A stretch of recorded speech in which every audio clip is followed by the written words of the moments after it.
Fresh attacks to Manipur Police Commando by kuki militants took place this morning at Moreh. The firing started from 6:30 a.m. this morning. According to the reports from the spot, the kuki militants attacked at different posts where Manipur Police Commandos are staying. The kuki militants attacked the Manipur Police Commandos by using mortar shells. Till now, no one is injured. However, a vehicle from the Manipur Police Commando was damaged by splinters. The firing is going on till the news is filed.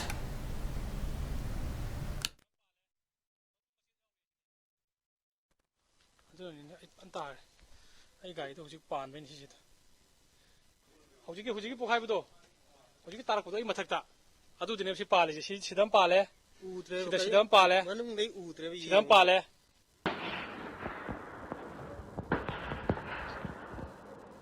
Moreh Japan Kitai.